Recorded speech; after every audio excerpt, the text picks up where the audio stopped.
देखो, मुगल साम्राज्य के पतन की बात करी जाए तो मसला शुरू होता है औरंगजेब की मृत्यु से लेकर के।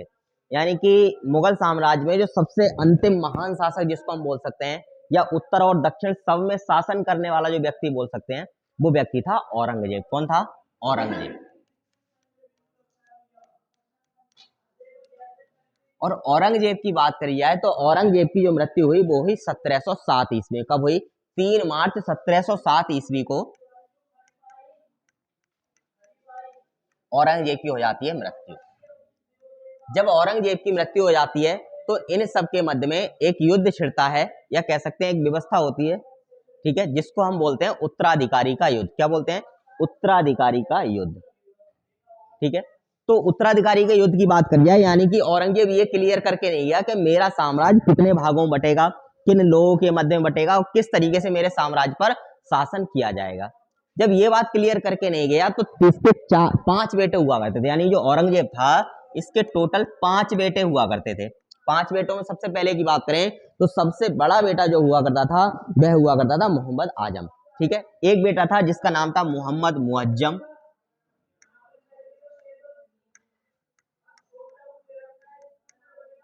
ठीक है, एक था मोहम्मद आजम।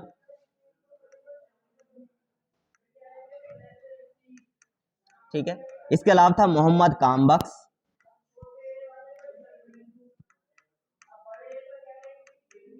ठीक है, इसके अलावा इसके 2 बेटे और थे, या 2 पुत्र और थे, जिनका एक का नाम था अकबर और एक का जो नाम था वो था सुल्तान महमूद।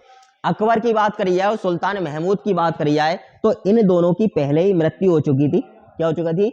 मृत्यु हो चुकी थी। तो मुख्यतः उत्तराधिकारी का जो युद्ध हुआ, यानी कह सकते हैं जो राज्य के जो डाइवर्ट होना था, राज डिस्ट्रीब्यूट होना था, उनको तीनों को लेकर जो है इनमें आपस में क्या हो गया? युद्ध हो गया। सबसे पहले बात करें उत्तराधिकारी के युद्ध की शुरुआत की। उत्तराधिकारी का युद्ध, ठीक है, तो उत्तराधिकारी के युद्ध की बात करें 3 जून को जो है 3 मार्च को जो 1707 ईस्वी में औरंगजेब मर जाता है। और उसके बाद जब आपस में घमासान युद्ध होता है तो एक व्यक्ति जिसका नाम था, या उसका बेटा जिसका नाम था मुअज्जम या मोहम्मद मुअज्जम, उसने अपने आप को सुल्तान घोषित किया 14 मार्च के लिए। कब घोषित किया? 14 मार्च 1707 ईस्वी को। जब 14 मार्च 1707 ईस्वी को इसने अपने आप को सुल्तान घोषित किया तो सुल्तान के साथ साथ इसका जो दूसरा भाई था जिसका नाम था मोहम्मद आजम, ये मोहम्मद आजम जो था ये पेशेवर में रहता था, या कह सकते हैं वहां की सूबेदारी देखता था। इसको जैसे ही पता चलता है ये अपने आप को वहां पर सुल्तान घोषित करता है। जब वहां पर सुल्तान घोषित करके बादशाह की उपाधि धारण करता है। ठीक है, जो क्या करता है? बादशाह की उपाधि धारण करता है। और उपाधि धारण करने में पता चलता है कि मेरा भाई तो पहले से ही सुल्तान बन गया दिल्ली पर। जब ये बात पता चलती है तो दोनों में आपस में क्या होता है? टकराव होता है। किस किस में? मोहम्मद मुअज्जम में और आजम में। जब इन दोनों में जो है टकराव होता है तो इसी टकराव को, इस युद्ध को क्या कहा गया? मोहम्मद आजम कहा गया। ठीक है, तो इनके बीच में क्या होता है? उत्तराधिकारी का युद्ध होता है। और इस संघर्ष को हम बात करें, इस युद्ध को बात करें तो एक नाम दिया जाता है सामूगढ़ का युद्ध। क्या नाम दिया जाता है? सामूगढ़ का युद्ध। ठीक है, सामूगढ़ के साथ अगर हम बात करें तो इसको एक और नाम दिया जाता है जनाऊ का युद्ध या जजाऊ का युद्ध। ठीक है, क्या नाम दिया जाता है? जजाऊ का युद्ध। कैसे कोरोना फैला रहे हो तुम लोग? ठीक है, हाँ, तो मेन बात यह आती है जजाऊ का युद्ध या सामूगढ़ का युद्ध इनके बीच में होता है। और इसमें जो विजयी होता है वो होता है मुअज्जम। कौन होता है? मुअज्जम इसमें क्या हो जाता है? विजयी हो जाता है।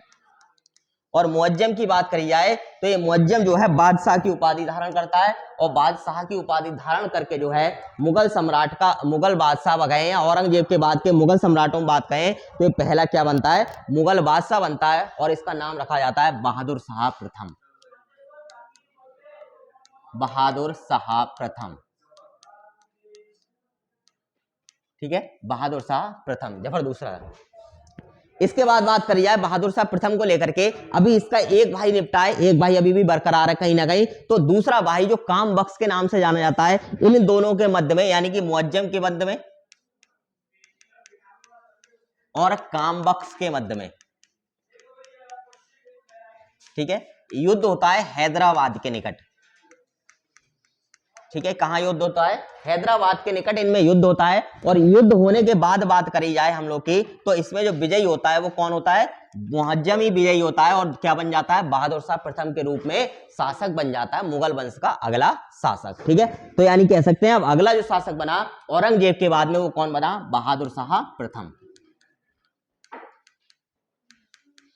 बहादुर शाह प्रथम कौन बनता है? मुगल वंश का अगला शासक बन जाता है, या कह सकते हैं घोषित किया जाता है। विशेष बात अगर हम बात करें इस समय, तो इसने 1707 ईस्वी से लेकर 1712 ईस्वी तक शासन किया।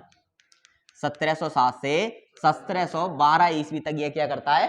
शासन करता है। साथ ही साथ अगर हम बात करें तो जब ये शासक बना, यानी 1707 ईस्वी में जब ये शासक बना तो बुढ़ा हो चला था। अगर बात करें सरकारी आयु के हिसाब से तो पूर्ण रूप से रिटायर था, तो ये 63 साल की उम्र में या 63 वर्ष की आयु में क्या बनता है? सुल्तान बनता है या राजा बनता है।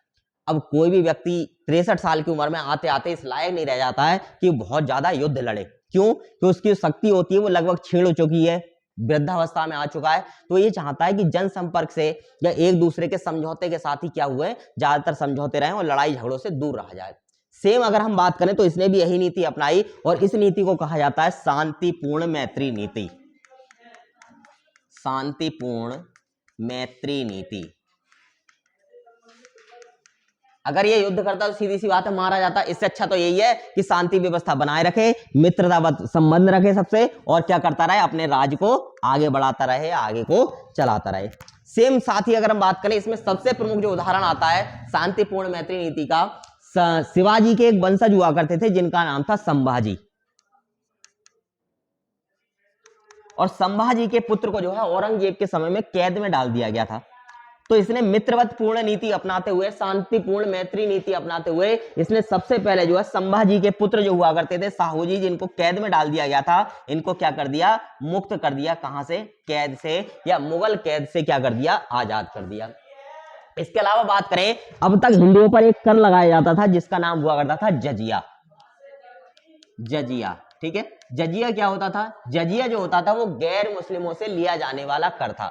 सिर्फ अगर हिंदू लगाओगे, बात करोगे यहां पर, तो मामला गलत है। क्यों? क्योंकि जो भी मुस्लिम नहीं होता था उन सबसे लिया जाता था, चाहे वो सिख हो या ईसाई हो या फिर किसी और, बुद्ध हो, जैन हो, कोई भी हो, किसी भी धर्म को मानने वाला हो, इस्लामिक नहीं होगा, वो जो कर देगा वही क्या कहलाता था? जजिया कहलाता था।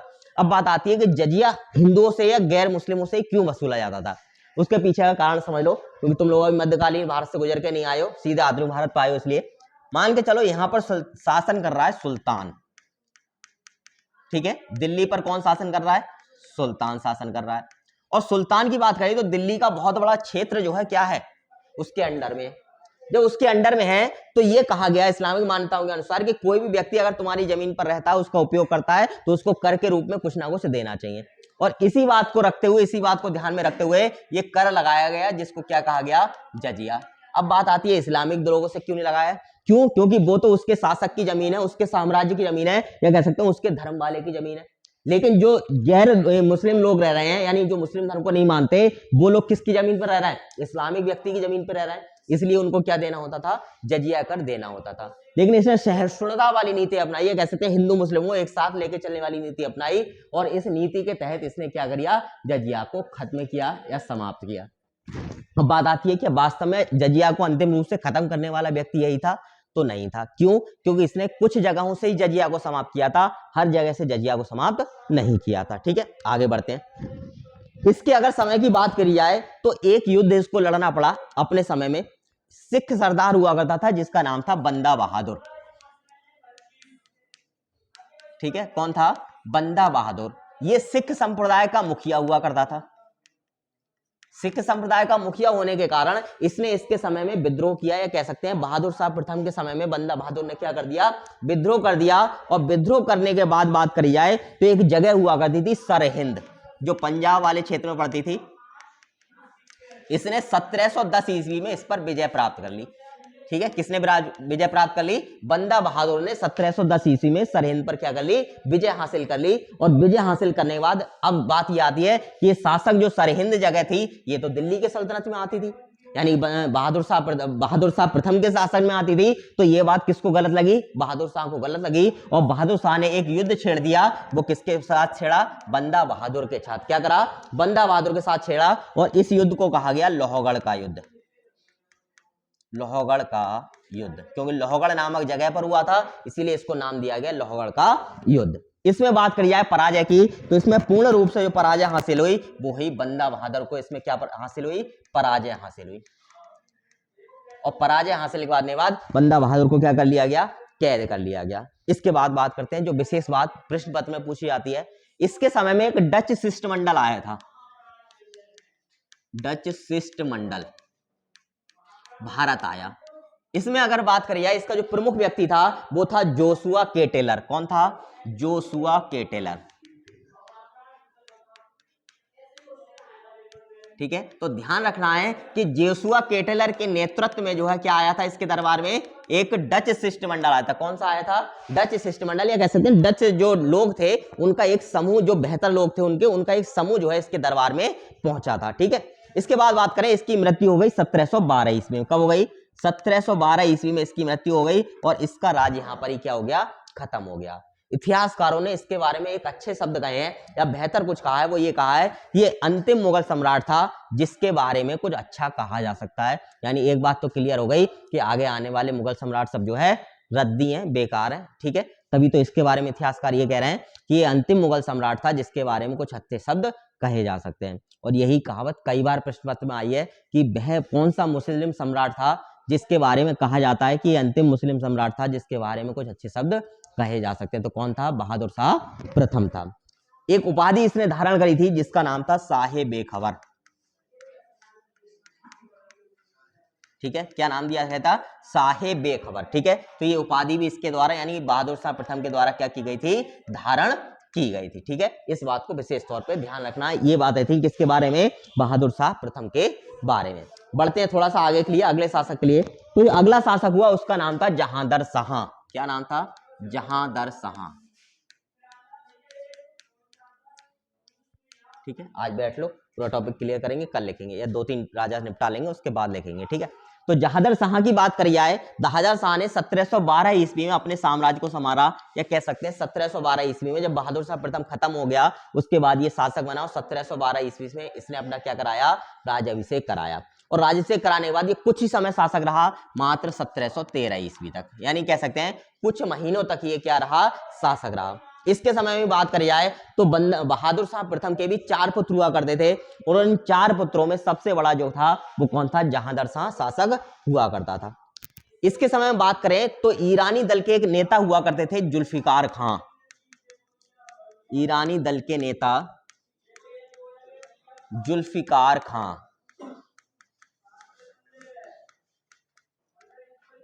ठीक है, अगर जुल्फिकार खां को लेकर हम बात करें तो ये सबसे अहम भूमिका निभाते थे शासक को बनाने के लिए। ठीक है, यानी कि इनकी इतनी ज्यादा चलती थी, जितने भी ईरानी गुट के लोग थे, अमीर लोग थे, वो सब जुल्फिकार खां की मानते थे। और जब जुल्फिकार खां की मानते थे तो जो ईरानी दल चाहता था उसी को क्या बना देते थे, शासक बना देते थे। क्यों, क्योंकि जब ये शासक बना देंगे किसी को तो वो कैसे काम करके देगा, जैसे ये चाहेंगे। भाई हम किसी को जो है किसी विशेष पद पर धारण करवा देते हैं या बैठाल देते हैं तो क्या हमारे हिसाब से काम नहीं करेगा, करेगा। इसीलिए क्या करते थे जुल्फिकार खां, ये जो है इस ऐसे व्यक्ति को नेता बनाते थे जो उनको ही जो क्या माने, सर्वश्रेष्ठ माने, और राज की पूरी सत्ता सिर्फ राजा के नाम पर इसका नाम चले, बाकी पूरी सत्ता कौन संभालेंगे, जुल्फिकार खां संभालेंगे। ठीक है, इसके बाद बात करें तो ये सहायता से यानी जुल्फिकार खां की सहायता से क्या बन गया, 1712 ईस्वी में जहांदर शाह शासक बन जाता है। कितनी साल की उम्र में बना, तो ये ध्यान रखेंगे 51 वर्ष की उम्र में क्या बना था, शासक बना था या मुगल बादशाह बना था। पैदा होने की बात करी जाए तो इसकी जो पैदा हो इस मानी जाती है वो एक हिंदू रानी से मानी जाती है, यानी मुस्लिम राजा और हिंदू रानी से जो है ये क्या माना जाता है, पैदा माना जाता है। विशेष बातें जो इसके समय की ध्यान रखने योग्य हैं, सबसे पहले एक जयसिंह हुआ करते थे, एक शासक थे जिसका नाम था जयसिंह। और जयसिंह की इसके समय की बात करी जाए तो जयसिंह इस समय मालवा के सूबेदार हुआ करते थे। और इन्होंने जयसिंह ने यानी कि कह सकते हैं जहांदर शाह ने जयसिंह को एक उपाधि धारण करी या उपाधि दी जिसका नाम था मिर्जा राजा। कौन था, मिर्जा राजा। तो विशेष तौर पर ध्यान रखना है, मिर्जा राजा नाम की उपाधि किसने धारण करी थी, तो जयसिंह ने धारण करी थी। किसके द्वारा मिर्जा राजा की उपाधि जयसिंह को दी गई थी, तो जहांदर शाह के द्वारा। किसके द्वारा, जहांदर शाह के द्वारा जो है मिर्जा राजा की उपाधि इसको दी गई थी। अब बात आती है कि जयसिंह कहाँ के सूबेदार हुआ करते थे, तो जयसिंह मालवा के सूबेदार हुआ करते थे। कहाँ के होते थे, मालवा के सूबेदार। सूबेदार क्या होता है, देखो सूबेदार की बात करी जाए तो सूबा जो कहा जाता था वो मुगल शासन में प्रदेशों को कहा जाता था। जैसे आज के समय में प्रदेश होते हैं, राज्य जिसको बोलते हैं, तो राज्य जो कहा जाता था वो किसको कहा जाता था? सूबा कहा जाता था। ऐसे मान लो इसके मुख्यमंत्री हुआ करते थे आज के दौर के हिसाब से, ठीक है। तो बहुत बड़ा पद हुआ करता था सूबेदार का, ठीक है। तो इस समय कहाँ के शासक सूबेदार थे? ये मालवा के सूबेदार हुआ करते थे। कौन? जयसिंह। और इन्हीं को कौन सी उपाधि दी गई थी? मिर्जा राजा की उपाधि दी गई थी। आगे बात करते हैं। इसके बाद इनके समय में अगर प्रमुख तौर पर बात करी जाए तो इसने एक काम किया, मराठों को सरदेशमुखी और चौथ देना शुरू करा, ठीक है। मराठे जहां भी राज्य करते थे या जिस क्षेत्र में अपना अधिकार करते थे वहां से दो प्रकार के कर वसूलते थे। एक को कहा जाता था सरदेशमुखी, सरदेशमुखी, और दूसरे को कहा जाता था चौथ। चौथ की बात करते हैं, सरदेशमुखी की थोड़ा सा समझ लो। चौथ वो होता था जो लूट के माल में एक जो पूरा राज्य जिस पर मराठे लोग या फिर कह सकते हैं पेशवा लोग जो है शासन करते थे, और वहां की आय का 1/4 हिस्सा खुद लेते थे। यानी जितनी भी आय उस राज्य से प्राप्त होती थी उसका 1/4 किसको देना होता था? मराठों को देना होता था। सरदेशमुखी क्या होती थी? जो लूट का माल हुआ करता था उसमें जो हिस्सा देना होता था उसको क्या कहा जाता था? सरदेशमुखी कहा जाता था। तो ये दो चीजें मालवा अपने अधिकार वाले क्षेत्र में से लिया करते, जो मराठे थे वो अपने अधिकार वाले क्षेत्र में से लिया करते थे। साथ ही साथ अगर इसके समय में विशेष बात करें तो एक प्रथा चलती थी जिसका नाम था इजारा व्यवस्था,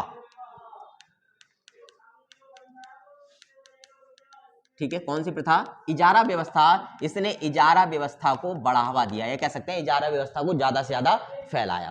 प्रश्न ये आता है कि इजारा व्यवस्था होती क्या है, ठीक है।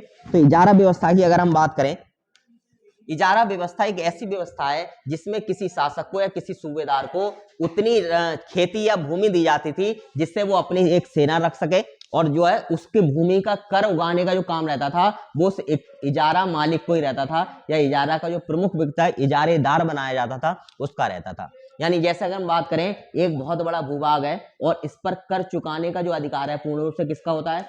राजा का। लेकिन इसने क्या करा? इसने छोटी छोटी जो है इजारा व्यवस्था कर दी। इसने कहा इतनी भूमि तुम्हारी हो गई, इतनी भूमि तुम्हारी हो गई, इतनी भूमि तुम्हारी हो गई। अब यहाँ से कर उगाओ, और कर उगा करके जो है एक भाग उसका तुम अपने पास रखो, बाकी के भाग क्या कर दो? बाकी के पास राज्य कोष में जमा कर दो या राजा के पास जमा कर दो। इस व्यवस्था को क्या बोला गया? इजारा व्यवस्था बोला गया। इसके शासनकाल में एक वेश्या रहती थी, ठीक है, एक नाचने वाली रहती थी जिसका नाम था लाल कुंवरी, ठीक है। वेश्या रहती थी जिसका नाम था लाल कुंवरी, और ये लाल कुंवरी वेश्या पे बहुत ही ज्यादा मोहित रह गया था और हर कुछ करता नहीं था, बस उसी के पास जो है रहता था। इसके बाद धीरे धीरे बात करी जाए, और इसके बाद राज शासन में भी इसने धीरे धीरे रुचि दिखाना क्या कर दी थी? कम कर दी थी।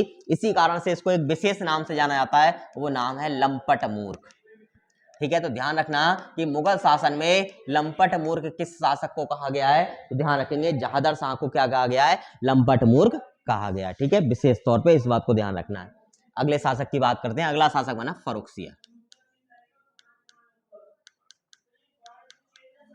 ठीक है। फर्रुखसियर क्या बनता है? अब अगला शासक बनता है, और इसने अपनी राजगद्दी संभाली 1713 ईस्वी में। कब संभाली? 1713 ईस्वी में। यानी 1713 ईस्वी में फर्रुखसियर क्या बन जाता है? राजा बन जाता है। फर्रुखसियर की बात करी जाए तो इसके समय में जो है जुल्फी खान जो हुआ करता था, जिसने किसको? जहादर शाह को शासक बनाया था। इसने सबसे पहला काम यही करा कि ये बहुत मक्कारी कर रहे हैं, इनको ही देखो पहले। तो इन्होंने सबसे पहला काम यही करा कि जुल्फिकार खां को ही निपटाया। बोले तुम्हारी वजह से बहुत दिक्कत हो रही है हमारी, तुम ही निपटो यहाँ से, तभी आगे काम चलेगा। तो सबसे पहले इनने जुल्फिकार खां को ही निपटा दिया, ये कह सकते हैं खत्म कर दिया। और खत्म करने के बाद एक दूसरे व्यक्ति जिसका नाम था चिनकिलिच खां, चिनकिलिच खां, इसको अपना बना दिया सूबेदार या नायब, ठीक है। क्या बना दिया? सूबेदार या नायब बना दिया। इसके साथ साथ और क्या काम करे? इसने जजिया कर को समाप्त किया। पूर्ण रूप से अभी भी नहीं हुआ है, ठीक है। इसने जजिया कर को क्या किया? समाप्त करने की कोशिश करी। साथ ही साथ जितने भी हिंदुओं के, जैन के, बौद्ध लोगों के तीर्थ स्थल हुआ करते थे सबसे टैक्स वसूला जाता था। ऐसे मान के चलो जैसे तुम्हें अभी जो है मथुरा जाना है, और मथुरा में जाकर के दर्शन करने हैं भगवान के, कृष्ण मंदिर है मथुरा में, ठीक है। वहां जाकर दर्शन करने हैं, तो दर्शन करोगे उससे पहले तुम्हें टैक्स देना होगा राजा को, या कह सकते हैं शासक के लिए। ये टैक्स चुकाओगे तभी तुम्हें दर्शन करने को मिलेगा, वरना दर्शन करने को नहीं मिलेगा। तो इसने क्या करा? इस टैक्स को कहा जाता था तीर्थ यात्रा कर, ठीक है, जो भी तीर्थ यात्राओं पर लगता था उस टैक्स को कहते थे तीर्थ यात्रा कर, और इसने क्या करा, फर्रुखसियर ने तीर्थ यात्रा कर को समाप्त कर दिया। इसने कह दिया कि कहीं पर मुख्य मुख्य जगहों पर, जहां पर भी मुख्य जगहों पर तीर्थ यात्रा कर लगता है, टैक्स लगता है, वहां से अब तीर्थ यात्रा कर नहीं लिया जाएगा। साथ ही साथ अगर हम बात करें, इसका एक राजा के साथ में युद्ध हुआ, या कह सकते हैं एक राजा ने इसके साथ में, इसके शासनकाल में जो है युद्ध किया, और उनका नाम था, मारवाड़ के राजा थे अजीत सिंह। मारवाड़ के राजा अजीत सिंह। अजीत सिंह के जब इसके साथ हुआ तो अजीत सिंह की हुई हार, ठीक है, और हार होने के बाद दोनों के मध्य हो गई संधि, और संधि होने के बाद अजीत सिंह ने अपनी पुत्री का विवाह कर दिया फर्रुखसियर से। ठीक है, क्या कर दिया, फर्रुखसियर के साथ अपना क्या कर दिया, विवाह कर दिया, और फर्रुखसियर को क्या बना दिया, अपना दामाद बना लिया। इसके बाद बात करें इसके समय की सबसे प्रमुख घटना मानी जाती है, वो मानी जाती है बंदा बहादुर की मृत्यु, क्योंकि बंदा बहादुर जेल से निकल के भाग गए थे, और उसके बाद जो है 19 जून 1716 को, 19 जून 1716 ईस्वी को क्या हो जाती है, बंदा बहादुर की मृत्यु हो जाती है। ठीक है, इसके बाद की बात करें, एक व्यक्ति था जिसका नाम था सैयद बंधु, यानी जैसे जुल्फिकार कहाँ हुआ करते थे, चिनकलेज कहाँ हुआ करता था, तो ऐसे ही दो भाई जो है बहुत तेज हुआ करते थे इसके सम्राट में, और उन दो भाइयों को संयुक्त रूप से कहा जाता था सैयद बंधु। सैयद बंधु, सैयद बंधुओं की बात की जाए तो इन्होंने साम्राज्य में या दरबार में बहुत ज्यादा सत्ता हासिल कर ली, या कह सकते हैं बहुत ही ज्यादा अपना जो है मनोबल बढ़ा लिया था, लोगों से बहुत ज्यादा मिल गए थे, जैसा ये चाहते थे वैसा दरबार में होने लगा था। जब वैसा ही दरबार में होने लगा था तो उन्होंने क्या करा कि इन्होंने देखा कि फर्रुखसियर जो है वो हमारी बात नहीं मान रहा है, और इसने जुल्फिकार खान को पहले ही मरवा दिया है, ये कहीं ना कहीं गड़बड़ी हमारे साथ भी कर सकता है। तो इसने एक चाल चली, यानी जो सैयद बंधु थे उनने एक चाल चली, जब पता चल गया कि सैयद बंधुओं को निपटाने वाला है फर्रुखसियर, तो इनने जाकर के क्या करवाया, एक व्यक्ति थे जिनका नाम था साहू जी, साहू जी से मिले, और साहू जी से मिलकर इन्होंने फर्रुखसियर का ही गला दबा दिया। ठीक है, क्या कर दिया, फर्रुखसियर का गला दबा दिया, और गला दबा कर इसकी क्या कर दी, हत्या कर दी, और हत्या करने के बाद फर्रुखसियर का शासन क्या हो जाता है, यहीं पर खत्म हो जाता है। जब फर्रुखसियर का शासन खत्म होता है तो एक दो बात फर्रुखसियर के बारे में कही गई है। सबसे प्रमुख बात जो याद रखनी है, इसको एक घृणित शासक कहा गया। क्या कहा गया है, घृणित कायर शासक। तो इन बात को जो लास्ट में मैं लिख रहा हूं इनको विशेष तौर पे ध्यान रखना है, फर्रुखसियर को कहा गया है घृणित कायर शासक। ठीक, इसके आगे बढ़ते हैं, अगले साम्राज्य को देखते हैं, अगले शासक की बात करते हैं। तो अगला शासक जो बनता है वो बनता है रफी-उद-दरजात। रफी-उद-दरजात, रफी-उद-दरजात की बात करें तो इनने बहुत लंबा कोई शासन नहीं किया, बल्कि सही बात तो यह है कि जितने भी मुगल शासक हुए, यानी बाबर से अगर हम स्टार्ट करते हैं और बहादुर शाह जफर पे खत्म करते हैं, बहादुर शाह द्वितीय पे खत्म करें, तो ये जो है सबसे कम समय शासन करने वाला व्यक्ति था, या सबसे कम समय शासन करने वाला शासक हुआ। सबसे कम समय, लगभग 3 माह कुछ दिन तक जो है इसने शासन किया। इसी कारण से इसको पूरे मुगल साम्राट में या मुगल साम्राज्य में सबसे कम समय शासन करने वाला व्यक्ति या शासक माना गया है। इसके समय में एक विद्रोह हुआ जिसका नाम था नेकुसियर का विद्रोह। नेकुसियर का विद्रोह, सियर का विद्रोह। कौन था ये नेकुसियर? तो अगर बात करिए, औरंगजेब का एक पुत्र हुआ करता था जिसका नाम था अकबर द्वितीय। उस जो युद्ध में मारा गया था उस अकबर द्वितीय का ही पुत्र हुआ करता था कौन? नेकुसियर द्वितीय। और इसी के समय इसकी क्या हुई, एक विद्रोह हुआ है, कह सकते हैं इसने इसके समय में युद्ध कर दिया था। लास्ट में अरे रफी-उद-दरजात की बात करें तो इसके शासन के जल्दी समाप्त होने का एक और बड़ा कारण था कि इसकी जो मृत्यु हुई थी वो क्षय रोग से हो गई। और क्षय रोग किसको बोलते हैं? टीबी को। किसको बोलते हैं? टीबी को। तो ये ऐसा शासक था जिसकी मृत्यु किससे हो गई थी? टीबी से या क्षय रोग से हो गई थी 4 जून 1719 को। 1719 को क्या हो गई? इसकी मृत्यु हो गई। इसके बाद अगले बात करते हैं, अगला जो शासक बना वो बना रफी-उद-दौला। कौन बना? रफी-उद-दौला। रफी-उद-दरजात के बाद ध्यान रखना कौन शासक बनता है? रफी-उद-दौला शासक बनता है। इसकी बात करिए तो इसने भी कुछ महीनों तक ही शासन किया और इसे एक दूसरे नाम से जाना जाता है, वो नाम था इसका शाहजहां द्वितीय। शाहजहां द्वितीय, ठीक है। शाहजहां प्रथम किसका पुत्र था? शाहजहां प्रथम किसका पुत्र था? ये तो बचपन से पढ़ के आ रहे होगे। शाहजहां प्रथम किसका पुत्र था? जहांगीर का, ठीक है। जहांगीर के बाद कौन होना था? शाहजहां, और शाहजहां के बाद औरंगजेब, ठीक है। इस तरीके से पूरा शासनकाल रहा है इनका। तो मेन बात आगे बढ़ते हैं। जब शाहजहां की बात करी जाए तो शाहजहां में द्वितीय के नाम से इसको जाना जाता है, और इसकी भी बहुत जल्दी मृत्यु हो गई। इसकी मृत्यु हुई पेचिस से, इसे पेचिस रोग हो गया, और पेचिस रोग होने के बाद इसको क्या हो गई? मृत्यु हो गई। तो ये भी खत्म हो गया। इसके बाद के शासक की बात करें तो अगला शासक बनता है मोहम्मद शाह। कौन बनता है? मोहम्मद शाह, ठीक है। मोहम्मद शाह की बात जो है हम लोग कल कर लेंगे, तब तक का इतना नोट कर लो, ठीक है। चलो।